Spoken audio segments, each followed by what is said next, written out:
인간의 삶에는 다음 세 가지가 중요하다. 첫째는 친절이다. 둘째도 친절이다. 그리고 셋째도 친절이다. 헨리 제임스. 나는 지난 20해 동안 신문에 칼럼을 써왔다. 일이 그렇다 보니 인간 본성의 어둡고 불행한 면들을 많이 다루게 되었고 주로 그것들에 대한 글을 써왔다.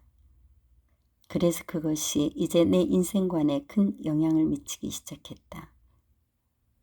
밤마다 일을 마치고 집으로 돌아갈 때면 나는 인간 본성에 대해 깊은 회의에 잠기게 되었다.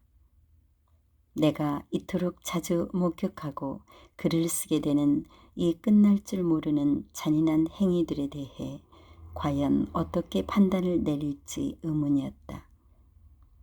특히 최근에 내가 접하게 된 어떤 특별한 사건 때문이기도 했다. 그 사건은 내가 지금까지 접한 것 중에 가장 나쁜 범죄에 속했다. 아름답고 청명한 눈을 가진 6살의 소년이 여름 내내 집안에서 학대를 받았다. 두들겨 맞고 굶고 밤새 어두운 옷장에 거꾸로 매달려 있기도 했다. 그 여름이 다 가도록 소년의 생명은 그 옷장 속에서 점점 시들어갔다. 그러나 아무도 그가 그곳에 갇혀 있다는 사실을 알지 못했다. 아무도 그가 재갈 물린 입에서 새어나오는 신음소리를 듣지 못했다. 소년이 죽은 뒤 경찰이 비로소 소년에게 가해진 일을 밝혀냈다. 나는 그를 죽인 사람들에 대해 몇 차례에 걸쳐 컬럼을 썼다.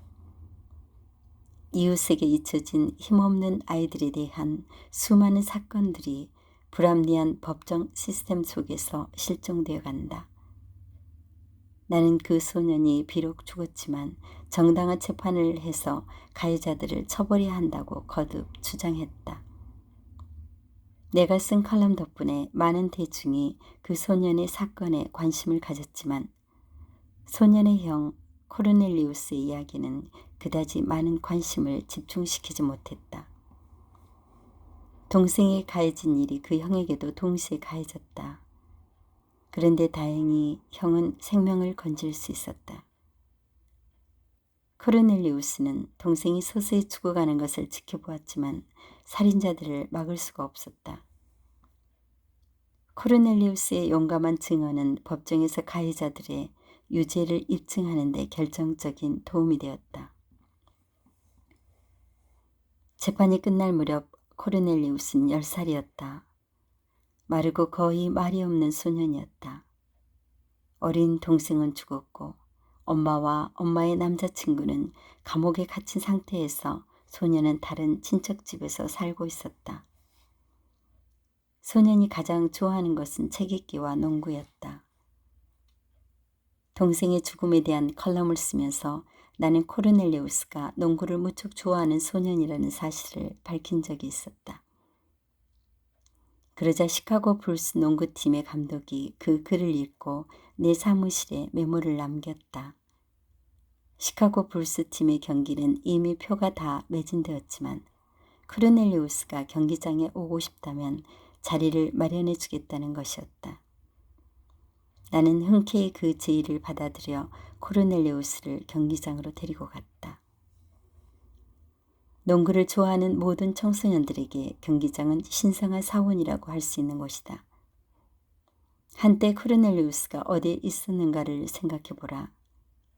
그 아이는 옷장에 갇힌 채 학대받고 매를 맞았었다. 그런데 이제 이 웅장한 경기장에 와서 생애 최초로 시카고 불스 팀의 경기를 구경하게 된 것이다. 우리는 경기장 관중 속으로 가는 계단을 걸어 내려가 복도 맨 끝으로 갔다. 그러자 문이 열리고 한 남자가 걸어 나왔다. 코르넬리우스는 고개를 쳐들고 그 남자를 바라보았다. 아이의 눈은 도저히 믿어지지 않는다는 듯 놀라움과 경이로움으로 가득 찼다. 코르넬리우스는 무엇인가를 말하려고 했다. 입술이 움직였지만 아무 말도 나오지 못했다. 아이는 말을 하려고 애를 썼다. 그때 그 남자가 아이를 돕기 위해 먼저 입을 열었다. 안녕, 코르넬리우스. 나는 마이클 조단이다. 농구 황제 마이클 조단은 무릎을 꿇고 앉아 조용히 코르넬리우스와 얘기를 나눴다. 몇 마디 농담도 하고 농구에 대한 몇 가지 이야기를 들려주었지만 마이클 조단은 결코 서둘지 않았다. 이것을 이해해야만 한다. 아주 오랫동안 코르넬리우스가 접촉한 어른들은 그를 모두 학대하고 상처를 입힌 어른들 뿐이었다. 그런데 이제 자신이 동경하던 마이클 조단이 말하고 있었다. 오늘 우리 팀을 응원해 주겠니? 우린 너의 응원이 필요하거든. 마이클 조단은 경기복으로 갈아입기 위해 탈의실로 들어갔다. 나는 코르넬리우스를 데리고 경기장 관중 속으로 갔다. 거기에 더 큰 놀라움이 기다리고 있었다. 코르넬리우스에게는 시카고 불스 팀의 볼보이들이 입는 것과 똑같은 붉은색 셔츠가 주어졌다. 코르넬리우스는 양쪽 팀이 몸을 푸는 동안 다른 볼보이들과 함께 선수들에게 볼을 주워다 주는 일을 했다. 그런 다음 경기가 시작될 즈음에 코르넬리우스는 시카고 불스 팀의 벤치로 가서 마이클 조단 옆에 앉을 수가 있었다. 조단이 선수 교체를 해서 벤치로 돌아와 휴식할 때는 코르넬리우스는 그와 함께 앉아 있었다. 그리고 조단이 다시 경기장으로 돌아가면 조단의 자리를 지키며 앉아 있었다. 경기가 거의 끝나갈 무렵 마이클 조단이 패스를 받아 공중을 날아서는 멋진 덩크슛을 성공시켰다. 그리고 불과 몇 미터 떨어진 그곳에 코르넬리우스가 기쁨의 함성을 지르며 앉아 있었다. 나는 코르넬리우스에게 그토록 친절하게 해준 것에 대해 마이클 조단에게 감사의 말을 전하고 싶었다. 마이클 조단은 신문을 통해 코르넬리우스에 대해 알고 있었고 마침 소년이 불스팀이 제공한 티켓으로 경기를 구경하러 온다는 말을 듣고 이 모든 일을 자청한 것이다. 경기가 끝난 뒤 마지막 신문 기자도 떠나고 나는 탈의실로 들어갔다. 마이클 조단은 운동복이 든 가방을 어깨에 울러매고 막 집으로 가려던 참이었다. 탈의실을 나서기 위해 문 쪽으로 걸어오다가 그는 나를 보고는 걸음을 멈추었다. 내가 말했다. 오늘 당신이 해준 일에 대해 코르넬리우스가 얼마나 고마워하고 있는지 말해주려고 들렀어.